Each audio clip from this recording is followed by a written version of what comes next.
Hey guys, this is Locke. Before I get into my review of Selma, I'm actually going to spend a few minutes talking about why I believe everyone should be getting Selma to level 100. And obviously, the reason you want to do this is to take advantage of the challenge boards to get everything that's in there. So, first of all, most people don't want to raise MR units because they compete with materials for UR units, and obviously UR units are so much more powerful than MR. Generally speaking, I actually think Selma might be one of the few exceptions, but let's not go into that. Let me just talk about UR versus MR, and assuming that yes, fine, UR is way better than MRs. Let's just assume that for a second. This is still why you should be going for a level 100 Selma. So whenever you are investing in a MR unit, whenever you want to awaken somebody, like actually, let me look at like her. You are spending these Azure spheres and the shards of the units. So for Selma, all 500 shards that you need are given to you for free by doing like brutal stages and other quests. You get 500 shards. So the shards are a non-factor. The Azure spheres, these are quite common simply because like you get them from different events. Whenever you pull a dupe of any MR unit, you get an additional spear. I have like 577 of these. I never spent any kind of Vizier buying them. It was always just I always just keep accumulating it. So I have a ton of these, and you know, I'm assuming that most players have an excess of them. So it's usually not a big deal to spend those. For MR units, because of the update that we have now, we can spend we can, instead of using the rainbow fragment of thought, we can use the azure ones. And again, I never spent any Vizier buying these azure ones. I just keep collecting them from quests, and they're pretty easy to come by. You only need 6 of these to get a unit from level 1 to 99, basically to fully awaken them. Even MR units, so you only need 6 of these. You don't need to They don't need to compete with the UR materials. They have their own MR material, so you don't need to worry about that. So now we come to the items that they do share. Basically, the fragment of thoughts, like the elemental fragment of thought and the elemental awakening prism. So to get a MR unit from level 1 to level 99, you need 252 of the elemental fragment of thoughts, and you need 257 of the awakening spheres. So thankfully, from the challenge board, we can get a lot of these back. So let's just take a look at the challenge board right now. Oops, I pressed the wrong one. Here. So if you, I mean, we're assuming that you're filling up everything except for the middle slot, because that middle slot you need to be level 100. But before that, you can get everything else uh, around the board, including these two. So these two give you 200 of the elemental fragment of thought and 200 of the awakening prisms. So that's quite a chunk back. So you only need 52 of, well, you actually need to have the entire amount, but you get 200 back. So it's like a refund of 200 awakening spheres, sorry, awakening prisms, and 200 of the elemental fragment of thoughts. And with that, you should be able to get a unit to level 99. In this case, Selma, like you can easily get her to level 99 because of everything I mentioned, but most notably because all her shards are given to you for free. So once you have a unit to level 99, what about the resources to get them to 100? So let's take a look at Rain here. These are the exact same costs for UR and MR, except for this item. Instead of the Rainbow Broadstone, you have a different item, again, like an MR version of this, and I have a lot of those, and I've only awakened a couple of them. I've only actually awakened Mont. Mont is sort of not awakened, like EX'd Mont. So I've only EX'd Mont, so I have quite a few of the MR ones lying about. And it was no problem for me to use one of these because I have so many in excess. So this item should not be a problem. So these two items, okay, you need 120 additional awakening prisms and 120 additional fragment of thoughts. And yes, that is quite an amount, but in return for spending that, you get 3 of these blossoms of paradise. And in my opinion, that blossom of paradise is a much bigger bottleneck than the awakening prisms, because like let's just take a look at the mog shop, right? Like we always get so many different events going on that sell you 20 to 40 of these. Like right now I can buy 40 of these. With the near events that we had, okay, we can't get any there, but let's continue looking with the raid event. I'm sure you can get some with the raid. Yep, you can get these awakening prisms and thoughts there. How about this one? Yep, you can get them from this as well. So you can see that we get quite a bit of these from events.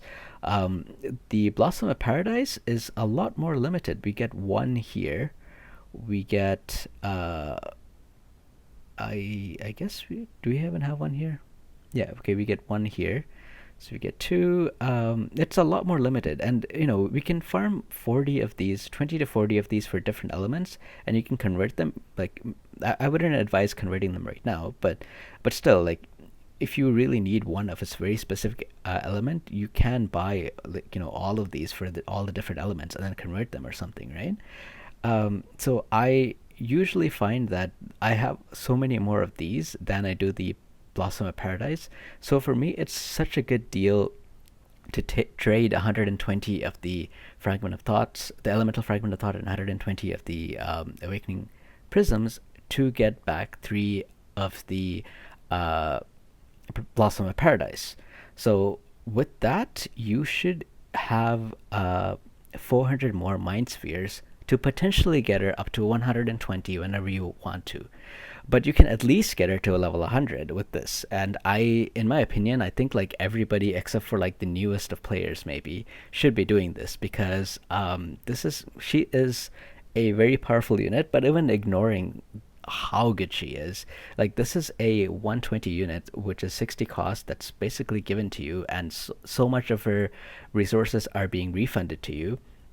You don't actually even need to be spending any Blossom of Paradise to get to a level 100 because as I just showed you with EXing Rain, I don't need to spend any Blossom of Paradise here. I'm only spending these resources, and once I'm able to get him to the next X, like sorry, not the next, like once I unlock his X job, you can see here, for example, as soon as I do that, I will have access to this node, which I can do +1 level, +1 max level, and I can get her to level 100. So I highly recommend most people do this because I actually highly recommend like everyone does this. I think that so much of the cost is being refunded, and she's a great unit as well, and that's the second part of this video. I'm going to be talking about how much of a great unit she is. She just has so many things going for her that I think she is definitely the most powerful free MR unit that we have been given. First of all, like just take a look at her stats. This is actually the team that I'm using for class match right now. And just look at her stats. She has over 1,000 magic. She has 5,500 HP. She has 100 agility. If I take her and do this here, I'm gonna put her next to Nivlu, and I'm gonna put a similar Esper on both of them. So Odin is the fastest physical Esper, and Bahamut is the fastest magic Esper. And take a look at their agilities: 91 and 92. Like she is really really fast, and that is very uncommon for an MR unit. The only other exception is basically Shell. Shell is really fast as well, but usually MR units suffer from a lack of having high agility. So she has obviously the agility to compete with the top agility units in the game, and then she also has a very high magic stat. But let's keep going. What else does she have? Another weakness of MR units in general is their lack of like stats like dexterity or luck, because and that leads them to having trouble hitting evade units. But that's not a problem with her. Somewhat, because she has a skill that has 100% hit rate, which is the unevadable pain. Sure, it does have a little bit of a cast time, but she has fast cast that you can cast on her, which would significantly reduce her activation time. And again, she is super fast. She has very high agility. So I find that this skill is usually more than enough, that I don't need to put any additional accuracy stuff on her. And being a magic-based unit, her Cura is going to heal for quite a bit. So she can function as like an off healer. She's not going to be doing anything like Yuna. She's not going to be healing the amounts Yuna is, but she is still a pretty good healer. Like her Cura has saved me on quite a few occasions. Um, Her jamming thrust ability is very, very good. It is an L rank ability, and at the end of this video, I'm going to show you a clip where it was from today's class match. Like, check to see how much damage she does to a level 120 King Mont, right? Like, this King Mont had over 10,000 HP, and she was able to do a ton of damage. But that's at the very end of the video. So maybe if you want to check it out, go right to the end and look at it if you want, and then come back. But like this jamming thrust ability does a lot of damage. And then she has one of her passives. It gets upgraded to raise agility, and then she has again the magic passive. She has all the green mage sub jobs that like skills that you need maybe for raids. So she can do de-protect or de-shell to increase the damage that your team would do for raid bosses. She has non-elemental skills, which is good for things like tower, because sometimes tower opponents have high resistances to like everything, except for one. So it might be a good idea to use non-elemental skills to bypass the resistance checks. She has nimble movement. She starts with jump 2, move 3. So this can give her, move 4, jump 3. So she's able to get around easily if you cast nimble movement on her. And then she has this skill, which is the very first time we have seen it on a Kotodoma main or sub job, the anti-magic wall, which gives you a barrier which reduces damage by 50%, magic damage by 50% for 3 hits. It's basically a magic version of the Saintly Wall. And then her level 120 skill, like her job level 25 skill, is great because it gives you slash resist and missile resist to allies in a +1 AoE around yourself. The only other unit that has slash resist is 2B, and this is the second unit that can give you slash resist like in the game, not like using a VC or an equipment, but in the game using buffs. This is the second unit to have this, and it's a great combination. I actually really like slash plus missile resist over 2B's one, which gives you slash plus strike. I feel like slash and missile are a lot more common than slash and strike, so I prefer this skill than that one. Although that skill does have other things going for it as well. But anyway, I really like the skill. I really like it on her, and I feel like just the things that I've talked about her, like she's able to heal, she's able to do pretty decent damage, she's able to get around quickly because of nimble movement, she has a guaranteed hit effect, a guaranteed hit ability. She's quite tanky because of her her fast cast gets upgraded to give you 20 defense to whoever you cast it on. So it doesn't even have to be cast on her, it can be cast on somebody else, and they will gain 20 defense and significantly reduced activation time for your skills, for your spells. So with that and her master ability, which gives you 10 spirit, and her very high HP. I'm sorry, I was looking for her master ability, which I can find here. It gives you 10 spirit, and her high HP, which I kind of talked about. 5,500 HP, and I'm not really building on any HP here. Well, okay, I guess I am a little bit. I have 25% HP coming in from this one for lightning allies. So if I remove this, I have 4,900 HP, which is still pretty decent in my opinion. And if I get her to level 120, that's probably 5,000 HP. And this is not even accounting for the lightning bonus that you get from other master units. Like 9S's 10% max HP is not being factored in right now. That only is factored into the actual game. So she's like, I feel like she's quite tanky with all these things. Like, she has high defense and high spirit. The defense is coming from her own skill. She has pretty decent HP. She does all the things that I talked about that I don't want to repeat again. She has pretty access to pretty good passives. This one reduces damage from all kinds of types, like both physical and magic. And then she has magic reflex, which probably saves people a lot of times because reflex is just so overpowered in that sense. Um, so she's like a jack of all trades in a sense, but pretty good at all of those things. In a way, she's kind of like Ninus. I think Ninus is better still because he's really good, but he has so many things that he can do. He can buff his allies. He can deal pretty good damage. He can increase their accuracy. He has access to like tanking, like, well, not tanking, but like defense up skills.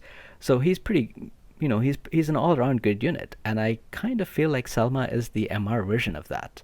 Obviously they do totally different things. Like, he's a physical piercing type unit and she's a magic type unit, but I think that she is just all around good unit, and I highly recommend her to everyone. I mean, I already told you why you should get her to level 100, because it's very cheap, and if you do that, at some point you can get her to 120 if you want to, but you don't have to. You don't have to commit right now. You can just use her at level 100 and see how you like her if you want. But I don't think you will regret taking her to 120. She's just that good of a unit, in my opinion. And the team that I'm using right now, I have. Let me just put the card back. So I used to use Liart instead of Selma in this team, and if like sometimes I find that I'm up against enemies that just have a high physical defenses because they have such high defenses or something. So she is a good complement to this team because she has magic type damage. And this team itself has like three different main type damages: pierce damage, missile damage, and magic type damage. So I think for a lightning team, she is very good. She does really well, and complements the team. And I honestly just highly recommend her. So this is my kind of review for her. I'm going to go into the clip now that talks about how good, like how much damage output she can do. So this was a fight from today's class match, and I'm up against a King Mont, Yuna, and Phoebe. And as you can see, if I try to damage King Mont, Yuna basically keeps healing him back. So I really need to one-turn him. And he also has haste, so I really want to remove that, that haste from him. Otherwise, he's going to be able to catch my team up really fast. So I use Nivlu to remove haste, as well as removing any kind of skill, any kind of defensive skill he has. Like, I think he already had the elemental resist plus 15 skill cast on him, so I removed that, so that helped. And you can see he has about 10k HP, so I was able to build one chain with Nivlu, and I'm going to build a second chain with my 9s's skill as well. And I also managed to land a lucky stun with that as well, and I believe if a unit is stunned, it also increases their damage. So my Selma is now doing damage with 2 chains plus stun. So obviously that does increase her damage by quite a bit, but still, I did not expect her to do this much damage from that position. And I talked to my opponent after this as well, and he was like completely blown away by the amount of damage that she did. Just take a look. I don't want to spoil it for you. It's only a couple more seconds before she gets to go. And I think he's expecting him to survive, so he's lining up a Cura to cast on him, to cast on King Mont, and like, he did not expect me to be able to one-turn King Mont. That's really why he moved King Mont into the position that he did. So anyway, now it's my turn, and she's able to jamming thrust for 7,858 damage. That is insane. I did not expect an MR unit to have that kind of damage output. Of course, as I mentioned, she has 2 chains plus plus the stun, but still, like, I think that's pretty phenomenal how much damage she can do. And again, she doesn't, you saw the cards that I'm using, she doesn't have Trousseau, she doesn't have the Ramu card. She just has she has Black Rose Helena, which increases her magic by like 180 something, and then she has plus 10 lightning coming from 9s's mastery, but that's it. So her damage can go a lot better than whatever I'm at with this build, but already, like, that was insane. Like, take a look at how much damage, for example, Nivlu and 9s did. 9s did 1,600 something, right? So anyway, I hopefully this kind of convinces you how good she can be, and maybe it gives you a chance to try her out at least to a level 100, and then if you like her, to get her up to level 120. that's all for me. I hope you guys enjoyed this review. I hope you have a good day. Take care, guys. Bye.